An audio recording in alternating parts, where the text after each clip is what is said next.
Le jardin électronique, c'est notre petit bébé, c'est notre premier projet.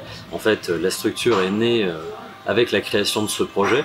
L'idée, à la base, c'était de réunir plusieurs collectifs, plusieurs esthétiques musicales autour d'un même moment. On était sur un format d'après-midi, je me souviens encore de la première édition au Jardin des Plantes, de midi à 19h30. Donc ça partait pas gagnant sur l'horaire. On a déclaré 200 personnes à la mairie de Lille, ils sont venus à plus de 2000. Bon, entre-temps, on a renforcé la sécurité, on a pris des dispositions pour que les choses se passent bien. Vous l'aviez venir à ce point-là, dès 2000 ? C'était à l'époque en fait, où Facebook était roi, Instagram n'était pas encore présent. Les événements Facebook commençaient à devenir un indicateur. Et c'était la première fois de ma vie où je voyais un événement Facebook à plus de 2000 personnes. Et pour nous, à l'époque, c'était hyper impressionnant.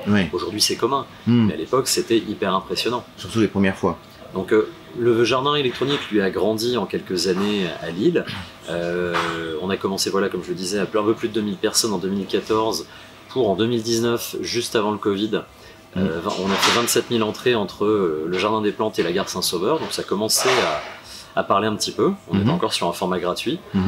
Suite au Covid, en fait, on avait vu passer... il y a un sujet qui a fait couler beaucoup d'encre dans la presse, c'était un concert de The Avener à Nice, parce qu'à l'époque les décrets de reprise d'activité debout après le post-Covid permettaient d'être debout dans une enceinte clôturée avec une jauge maximum à 5000 personnes.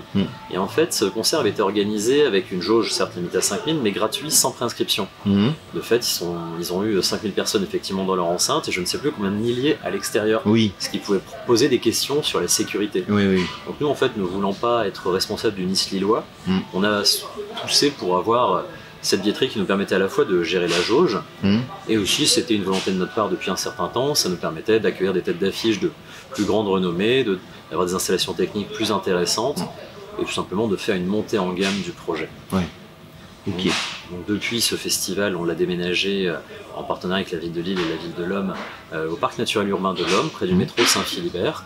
On l'a passé à 4 scènes, on a accueilli 15 000 personnes l'année dernière. En septembre prochain, on se prépare à accueillir entre 18 et 20 000 personnes. Donc ce festival, on est sur une musique électronique plutôt pointue, plutôt segmentée. On va adresser des esthétiques telles que la techno, la hard techno, la drum and bass, la psy-trance, la bass music. Voilà. En fait, nous, l'idée, c'est vraiment le rassemblement des tribus, des musiques électroniques qui se rassemblent ici au Jardin électronique. Donc ça, c'est vraiment son identité. C'était vos goûts musicaux où il y avait à la base, ou c'est vraiment mélanger tous ces styles qui vous tenaient à cœur? Sur la première édition, on avait une seule scène, donc on avait essayé de faire un line-up assez progressif. On partait de la house pour finir à la techno. Et les années passant, on a pu mettre 2 scènes, puis 4 scènes. L'idée maintenant, c'est d'adresser chaque fois une esthétique avec un plateau artistique qui soit vraiment pertinent et cohérent. Là, je prends par exemple le test qu'on a fait il y a 2 ans avec la drum and bass, une musique électronique que j'affectionne tout particulièrement. Il y a une époque à Lille où vraiment il y avait un énorme public, donc on a essayé de remettre ça au goût du jour. On a fait un plateau avec Black Sun Empire, AMC, Don Terra et d'autres noms vraiment emblématiques de l'écosystème.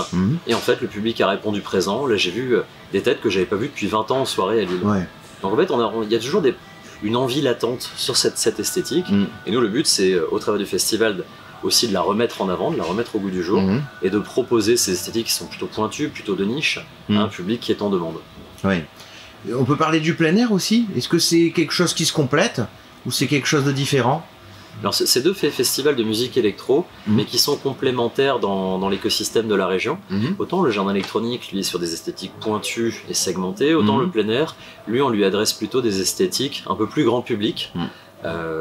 L'idée, voilà, c'est aussi que les deux festivals ne se cannibalisent pas l'un l'autre, tout simplement parce qu'ils sont organisés à 2 semaines d'intervalle, à moins de 40 km de distance. Et on se rend compte, en fait, avec cette segmentation et ce double positionnement, qu'on n'a même pas 10% de chevauchement au niveau des bases de données. Donc on estime que la segmentation a fonctionné. Après, on est sur 2 festivals électro, sur un format d'après-midi, tous les deux, au bord d'un lac, avec 4 scènes. Il y a quand même beaucoup de similitudes. Mais ce qui les différencie, c'est la musique, et on travaille aussi sur des scénographies et des ambiances un petit peu différentes pour bien les identifier. Je suis rentrée à Fourmi en fait cette année, après avoir passé une vingtaine d'années à l'étranger. Donc j'ai un peu fait le tour du monde et je suis partie en Espagne, en Angleterre. Enfin, j'ai un peu baroudé et j'ai décidé de rentrer. En fait, j'avais besoin, je pense, d'un retour aux sources. Et ça a été hyper cathartique en fait jusqu'à maintenant, de revenir dans la baignoire et de revenir en France et de revenir à des choses qui me rappellent mon enfance surtout. En Allemagne, Karl-Heinz Stockhausen développe des œuvres électroacoustiques complexes qui influencent les générations futures. Dans les années 1970, des groupes comme Kraftwerk poseront les bases de la techno avec leur rythme mécanique et synthétique. On construit la programmation autour d'esthétique musicale, donc on essaie de trouver des personnes qui les représentent avec des têtes d'affiche. Par contre, pour nous, c'est très important de garder une part importante à l'émergence parce qu'on sait qu'il y a énormément de bons musiciens en métropole lilloise, dans la région et même ailleurs en France et en Europe. L'idée, c'est pas que de tourner autour de ces têtes d'affiche qu'on est content de programmer, mais aussi de faire la part belle à l'émergence et qu'on propose en fait cette bonne surprise artistique à notre public et qui repartent avec des belles découvertes.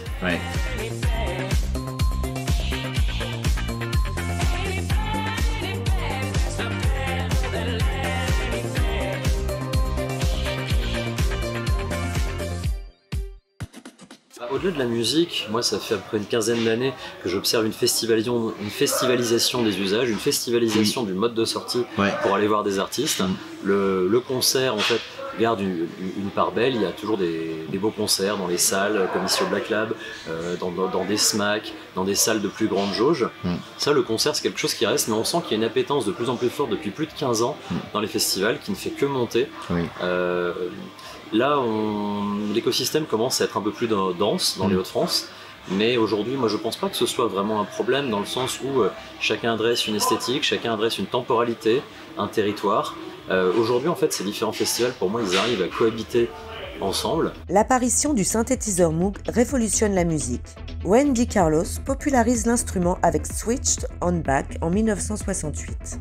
Dès lors, l'instrument électronique intègre le disco avec Donna Summer, I Feel Love en 1977. Afrika Bambaataa fusionne le funk et les sons électroniques avec Planet Rock en 1982, influencé par les Allemands de Kraftwerk. Mêlant disco, synthé et boîte à rythme, Frankie Knuckles devient un pionnier de la house music dans les clubs de Chicago. Moins coûteuse à programmer que les groupes, la Belgique devient le temple de ces musiques nouvelles qui font danser dans les clubs mythiques. Le Fuse, le Boccaccio, le H2O, le Captain, la Bûche. Les DJ et les clubbers régionaux profitent de cette proximité pour se montrer. À Lille, les cafés branchés accueillent régulièrement des événements électro. Des collectifs de DJ, des lieux comme le Slalom, des plateformes comme le Shotgun et des pôles ressources se créent. Lille aura aussi son club culte, le Magazine Club. L'agglomération lilloise devient l'épicentre de la scène électro avec des lieux comme la gare Saint-Sauveur, l'Aéronef, le Grand Mix, la Condition publique de Roubaix et la Maison Folie de Oisem. Le monde de la boîte de nuit, en fait, c'est quelque chose qui va malheureusement de moins en moins bien. Aujourd'hui, alors qu'on y voit toujours des super artistes, il y a toujours des lieux qui sont bien tenus, avec une programmation qui est vraiment éclectique et intéressante. Mais aujourd'hui, je pense que les personnes qui sortent veulent du plus gros, du plus sensationnel, des plus gros artistes, de la technique toujours plus impressionnante. Et aujourd'hui, en fait, un club avec, je sais pas, 800, 900 000 places ne peut pas se payer la même expérience qu'un festival avec des jauges à 20 ou 30 000. En fait, aujourd'hui, on est dans l'ère du digital, dans l'ère des réseaux sociaux. On veut montrer où on était, on veut voir des choses impressionnantes qu'on a déjà vues sur les réseaux sociaux. C'est pour ça qu'aujourd'hui, les festivals, en fait, deviennent de plus en plus TikTokables, de plus en plus Instagrammables, et sont vraiment quelque chose qui est très recherché par les personnes en quête d'expérience. Il y a eu la bûche, il y a eu aussi le kiosque à Lille à son époque, où tu pouvais voir Paul Kalkbrenner pour 8 €. En fait, beaucoup d'émergences sont passées par ces clubs en fait, qui ont vraiment aidé à façonner cet écosystème. Et aujourd'hui, c'est vrai qu'ils sont de moins en moins nombreux. Et c'est dommage parce que qui seront les artistes de demain, qui seront les organisateurs de demain? Parce que nous, par exemple, on a commencé comment? On a commencé dans des cafés-concerts à Lille. C'est là qu'on a appris à organiser nos premiers événements. Des structures qui étaient beaucoup plus légères, beaucoup plus simples. Mais ça nous a appris ce milieu. Et sans ça, demain, je trouve que c'est un petit peu dommage voilà, dans la chaîne de la création.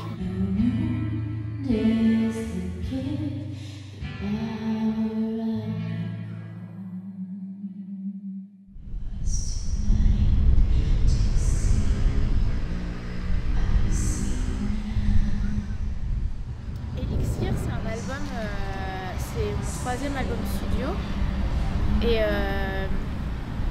j'ai commencé à l'écrire juste à la fin de la tournée du deuxième album en fait, donc en 2019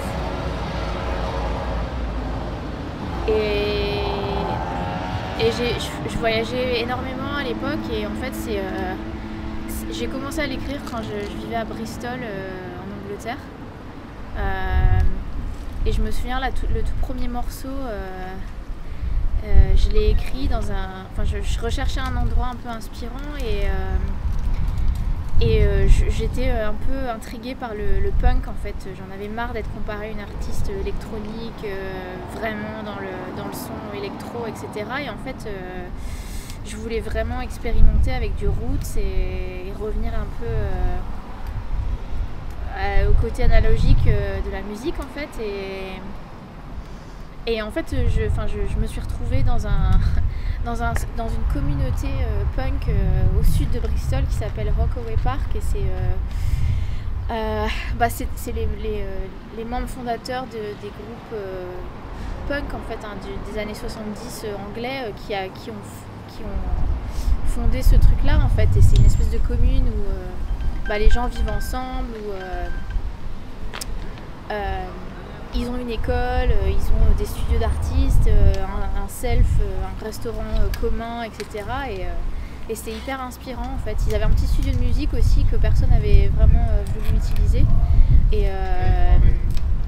Et en fait, c'est moi qui l'ai utilisé la première.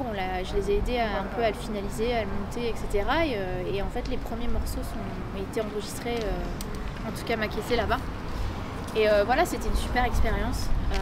Je suis partie en Espagne après, donc la deuxième partie a un peu été écrite là-bas aussi. C'était hyper inspirant. J'ai vécu un peu dans les montagnes, pareil, je m'intéressais vachement à l'autosuffisance,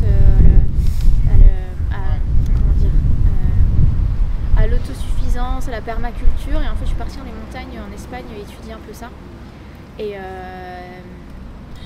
Et voilà, donc la deuxième partie de l'album, elle est née là-bas. Il n'y avait pas vraiment de visuel, thème visuel autour. C'était pas encore créé en fait.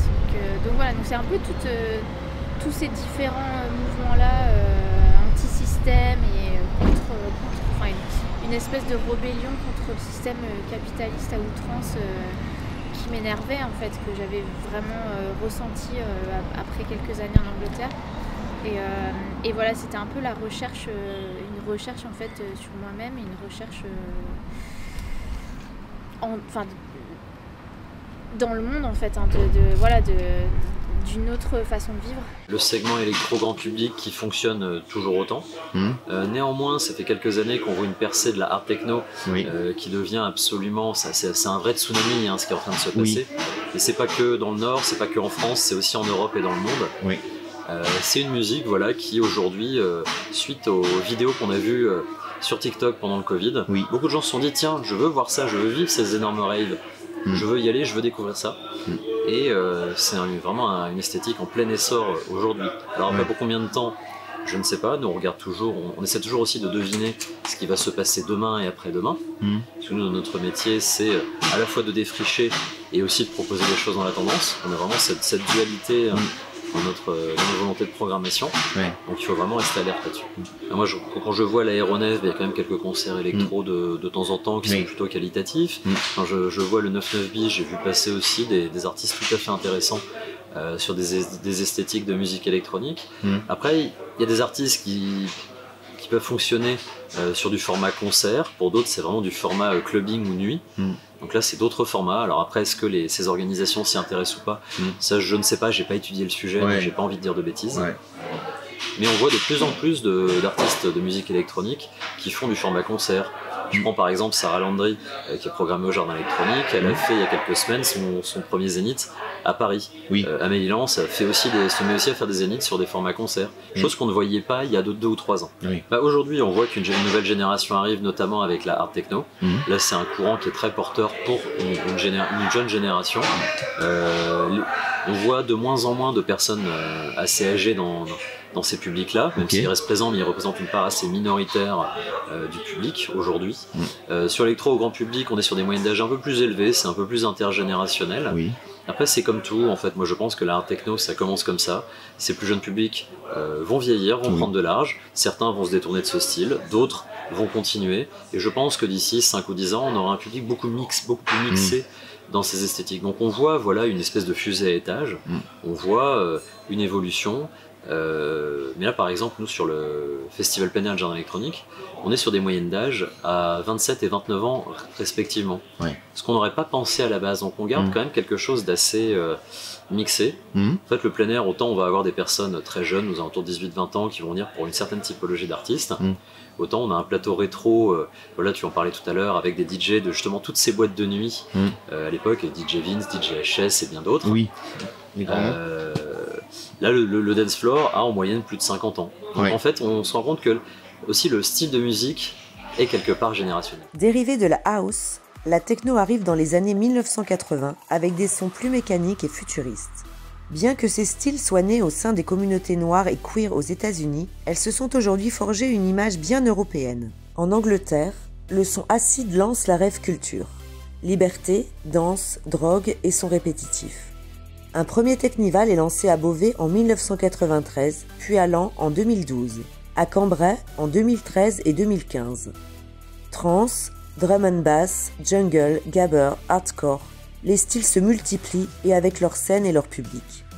Air, Daft Punk, Cassius, la fameuse French Touch émerge dans les années 1990, exportant des sons house plus raffinés, influencés par le funk et la disco. On a des super infrastructures, on a des super artistes aussi, beaucoup de jeunes qui s'intéressent à l'art et du coup c'est un honneur aussi pour moi de venir bosser ici et de justement de bosser avec plein de gens ici et en même temps c'est facile, tout est autour, c'est génial quoi, c'est super.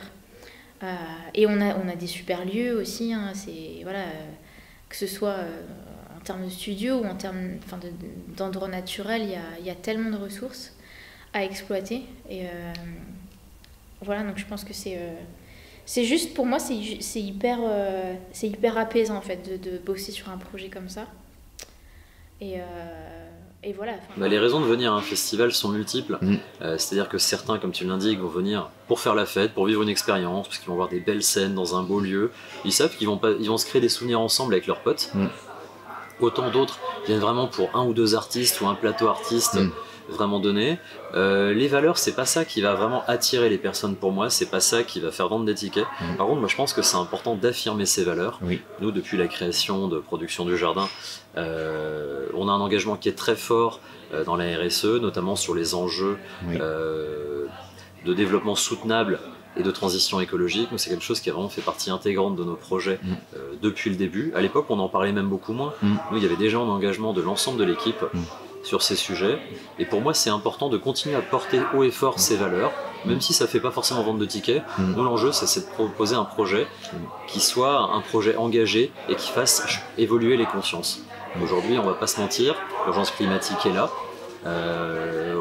On voit ce qui se passe un peu partout dans le monde. On sait que dans quelques années, ce sera la guerre de l'eau. Il y aura des territoires dans le monde où il n'y aura plus d'eau.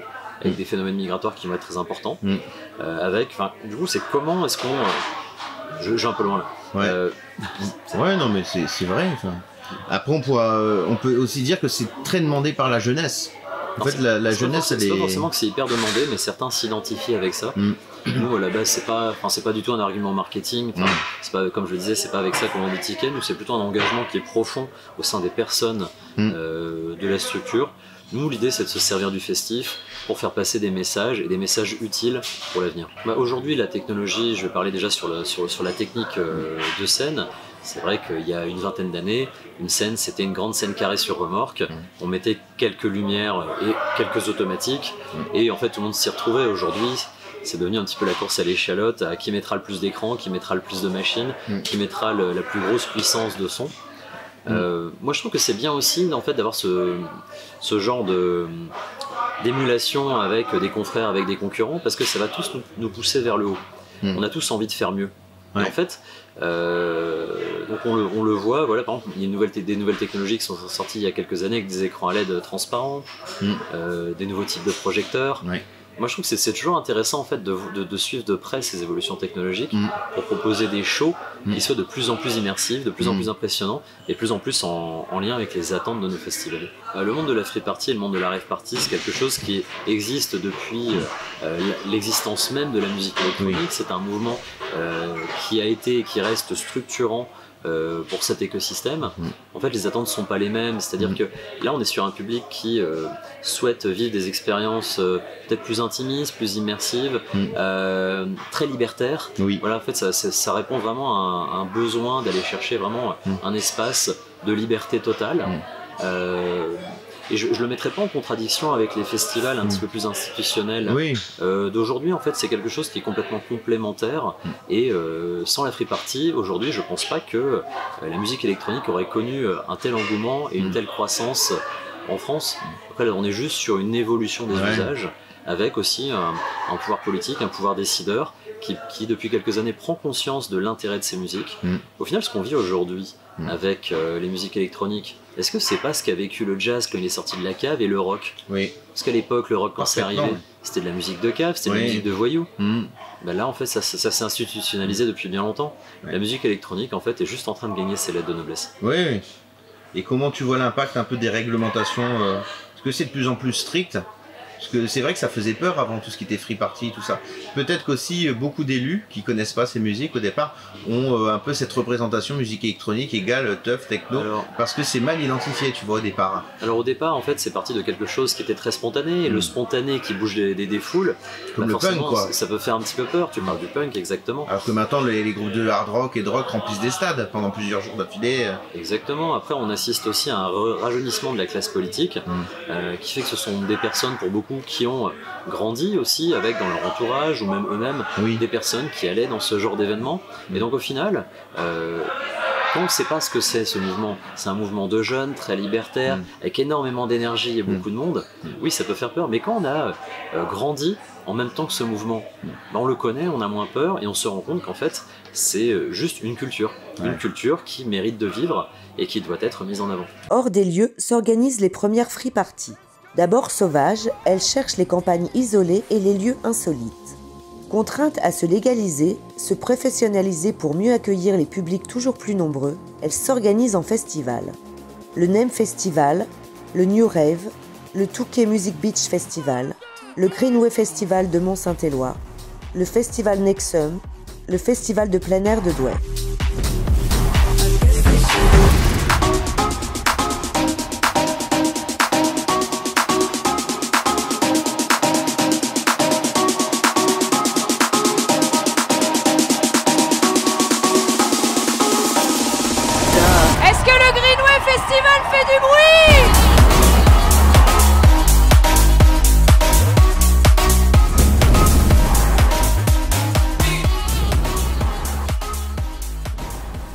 Warrior, c'est une chanson qui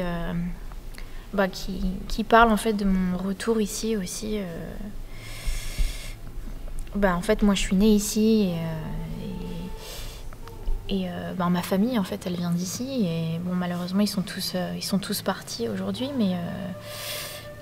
Mais en fait, le fait de revenir aux sources, ça m'a permis de me rendre compte en fait, des forces que j'avais et des moments qui m'ont construit dans l'enfance et quand j'étais jeune adulte, quoi.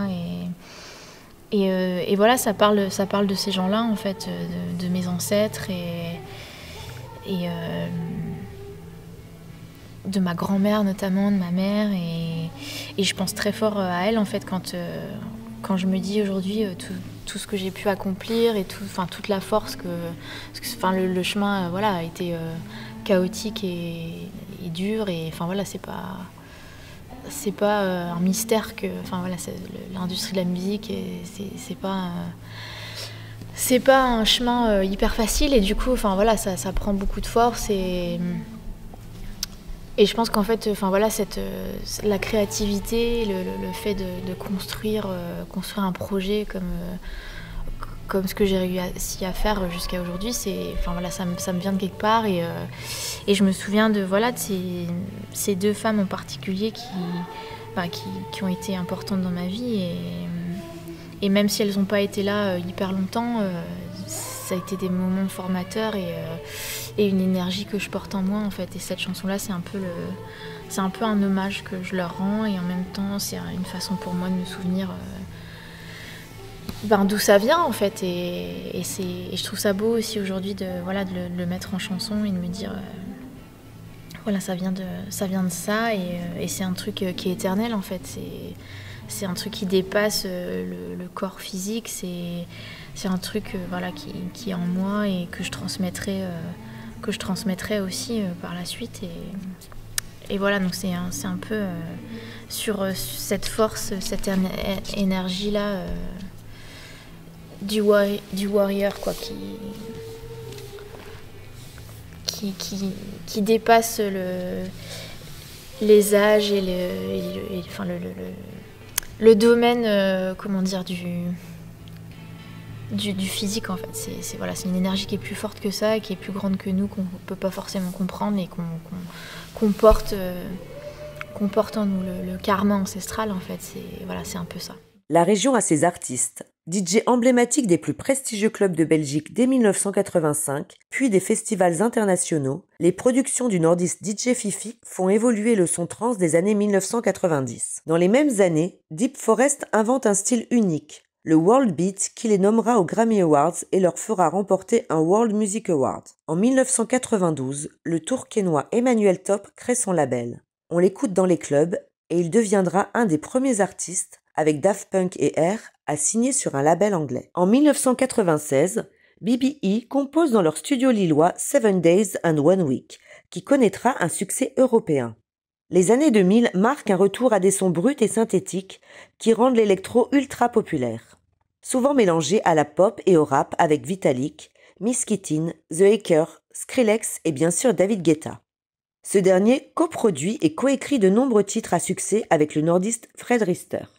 I Got a Feeling, chanté par les Black Eyed Peas, restera 14 semaines en tête des ventes aux États-Unis, un record mondial. C'est le temps de l'hyper-pop, de l'électro-queer, des labels indépendants, mainstream. Il y a eu, en fait, grâce à la French Touch, des groupes absolument iconiques qui ont existé. Je pense au Daft Punk, je pense à Justice, je pense à Cassius et beaucoup d'autres. En fait, le fait d'avoir une musique un petit peu moins brute, un petit peu moins rugueuse, alors peut-être que ça a été plus facile de les faire passer en radio, donc de participer à une connaissance plus large au niveau du grand public. Et c'est vraiment un mouvement qui a été structurant en France et dans le monde. Là, je pense qu'on a une vraie fierté française avec la French Touch sur l'émergence des musiques électroniques. En fait, ce mouvement a vraiment contribué à apporter ses lettres de noblesse, à apporter un coup de tampon sur ces musiques. Il suffit de voir, par exemple, la représentation des musiques électroniques et notamment de la French Touch aux Jeux Olympiques de Paris l'année dernière. C'était hyper représenté et pour moi c'est vraiment une fierté nationale qu'on peut avoir là. Alors, je dirais pas que le dance floor est apolitique. Au contraire, moi je pense que le dance floor est politique. Ce qui différencie la musique électronique avec le rap, le reggae, le rock, c'est qu'on est sur des sonorités électroniques et on n'a pas ou très peu, de chanteurs qui prennent le micro. Donc je pense que c'est ça en fait qui peut donner cette impression que le message est différent. Alors qu'aujourd'hui, la musique électronique, elle a toujours été revendicative, revendicative dans des projets de société, revendicative sur des valeurs qui lui sont propres et qui au final sont des valeurs universelles. Ouais. Moi, je pense qu'au contraire, le dance floor est politique. Ouais, d'accord, ok. C'est vrai que il y a un côté engagé en ce moment, mais c'est un peu dans toutes les musiques actuelles, on va dire que c'est la lutte contre les violences sexistes et sexuelles. C'est vrai que j'imagine que quand on fait un événement comme le tien, on doit mettre un accent sur ça aujourd'hui, quoi. Le monde de la nuit fait encore peur. Et du coup, j'imagine que pour tout ce qui est sécurité, prévention, c'est quelque chose que tu dois vraiment veiller, quoi. Bah, nous, on a mis en place depuis un bon nombre d'années des dispositifs sur la réduction des risques en milieu festif, notamment en travaillant avec l'association Spiritech depuis nos débuts, même avant que le jardin électronique existe. C'est plus de 15 ans de collaboration avec eux. Avant le Covid, on s'est vraiment posé la question des violences sexistes et sexuelles, parce que c'est quelque chose dont on entendait un petit peu plus parler. Et puis au niveau de l'équipe, on avait vraiment des personnes qui se sentaient concernées, qui avaient envie de faire avancer ce sujet, dont je fais partie. On a profité en 2021 d'un dispositif de financement du CNM pour créer notre dispositif Quand tu fêtes, tu respectes. C'est respecte-toi toi-même et respecte les autres. Autant sur ne va pas trop loin avec tes excès, mais respecte aussi ton prochain, c'est-à-dire que un sourire ne veut pas dire que c'est un consentement, que oui peut devenir non, que non c'est non. Et en fait, c'est des dispositifs qu'on a déployés dans l'ensemble de nos événements aujourd'hui, tout simplement pour faire de l'éducation au travers de petits jeux sur le consentement, avec des brigades qui sont vêtues d'un chasuble jaune, qui se promènent dans le public, qui sont formés à amorcer des éventuelles situations un petit peu tendues. Et en fait, à la fois, ça rassure des personnes qui pourraient se sentir en insécurité dans ce genre de lieu, ça apporte un bon mood sur le sentiment de sécurité. Et pour les personnes qui seraient éventuellement mal intentionnées, c'est aussi leur dire, ici c'est pas ok, ici nous on veut un good mood, on veut que les gens se sentent bien et que les limites ne soient pas dépassées. Et en fait, la base d'un bon événement pour moi, c'est un événement où les gens se sentent bien. Aujourd'hui, ça se densifie, on voit de plus en plus de concepts qui font des tournées européennes, des tournées nationales. En fait, moi je pense que le monde de la musique électronique, qui avant était réservé à des soirées en club, à des rave parties, à des festivals très locaux, aujourd'hui on assiste vraiment à une évolution vers des productions qui organisent des tournées. C'est comme si on organisait la tournée d'un grand rocker ou d'un grand chanteur, mais au lieu de ramener ce grand chanteur dans tous les zéniths de France, on va prendre un plateau artiste avec un concept et on va lui faire le tour la tournée des parcs expo de France et d'Europe. Moi je pense qu'on arrive vraiment dans cette ère-là, et au final, quand on faisait le parallèle tout à l'heure avec le jazz et surtout le rock, en fait on suit exactement le même chemin que le rock. Avant, l'artiste était local, rassemblait ses fans dans un périmètre qui était le sien, avant l'ère des réseaux sociaux. Aujourd'hui, on assiste à des méga tournées de stades pour des artistes comme Mylène Farmer, et on voit des concepts de musique électronique en Europe et aux États-Unis qui commencent à faire des tournées de stades. Donc pour moi, il suffit de regarder la trajectoire du rock, et on va pouvoir voir une partie de la trajectoire de la musique électronique. Quelles sont les prochaines tendances musicales qui, selon toi, vont émerger dans la région? Ça vient d'où en ce moment, les grandes tendances des musiques électroniques en 2025? Ça se passe où? Ça se passe à Berlin, ça se passe aux States, c'est vraiment, ça vient de partout, toi qui bookes vraiment des artistes un peu de partout. C'est moins concentré qu'avant, c'est vrai qu'avant on parlait de Londres, on parlait beaucoup de Berlin, ça reste des lieux leaders, pas dans le sens les premiers, mais dans le sens ils font les choses avant les autres. Aujourd'hui, en fait, comme il y a une démocratisation de la musique électronique en France et en Europe, il y a encore du chemin à parcourir, attention, je dis pas que tout est fait, mais il y a plus d'initiatives qui vont exister. Alors, on voit des choses à Amsterdam, on voit des choses... Bon, Berlin, j'ai un concept en tête, effectivement. On voit des concepts espagnols aussi qui cartonnent et qui commencent à tourner un petit peu partout. Aujourd'hui, je trouve qu'il y a c'est moins géolocalisé. Maintenant, c'est plus, il y a un concept qui sort, qui plaît, et hop, ça part en tournée. Aujourd'hui, une des énormes barrières au développement de la musique électronique, c'est la disponibilité des lieux. Ça a toujours été, nous, à nos débuts, trouver le lieu, c'était vraiment l'alpha et l'oméga. Une fois qu'on avait le lieu, on savait que la soirée allait marcher. Le lieu aujourd'hui, pour nos festivals, sans lieu, on ne fait pas de festival. Donc aujourd'hui, si les pouvoirs publics veulent s'en mêler, mettez à disposition des lieux, créez de nouveaux lieux avec des jauges de plus en plus grandes. Parce qu'aujourd'hui, par exemple, en métropole lilloise, Quand on regarde les différentes jauges disponibles, on va avoir la condition publique qui est une belle jauge, le Grand Sud qui est un très bel équipement mais qui est un petit peu plus petit. Après c'est le Zénith, le Grand Palais, mais on n'a pas non plus pléthore d'offres au niveau des grands lieux. Et pour des collectifs qui voudraient faire des événements autour de 1000-1500 personnes, bah, je leur souhaite énormément de courage pour trouver des lieux parce qu'aujourd'hui on n'en trouve presque pas. Et je veux dire des lieux qui soient disponibles à la location, des lieux où entre guillemets le deal avec le lieu peut être économiquement soutenable, parce que là je parle de grands lieux, et c'est des lieux qui coûtent très très cher à louer et c'est pas forcément donné à tout le monde de pouvoir les prendre pour amener des concepts. Là aujourd'hui, si on veut développer les musiques électroniques, il faut une démocratisation de l'accès au lieu. Et ça manque vraiment, quoi. Ça a toujours été un frein pour nous, ça le reste encore. Au moins maintenant qu'on est plus identifié, qu'on a aussi des collectivités qui nous demandent de leur créer des festivals. Mais le lieu, en fait, pour toute une partie de l'écosystème, ça reste le frein majeur. Les défis, ça va être de continuer à se structurer, à avoir des organisations qui se professionnalisent, parce qu'on est quand même dans un milieu qui parfois est à la charnière entre le monde de la culture et le monde de la nuit. Le monde de la nuit qui parfois fait un petit peu peur, le monde de la culture qui est en général qui est aussi assez formé. En fait, c'est que les personnes aient bien accès aux informations, qu'ils soient conscients des différents enjeux réglementaires et de sécurité. Je pense qu'il y a un vrai sujet, notamment au niveau de l'émergence des organisateurs, sur l'accès à l'information, pour ne pas faire de bêtises, pour faire les choses vraiment dans les clous, ne pas mettre les gens en danger. Aujourd'hui, je pense qu'il y a un accent à mettre sur la formation également des organisateurs. La musique électro continue d'innover, entre nostalgie des sons vintage et exploration digitale futuriste. Jusqu'où ira-t-elle ?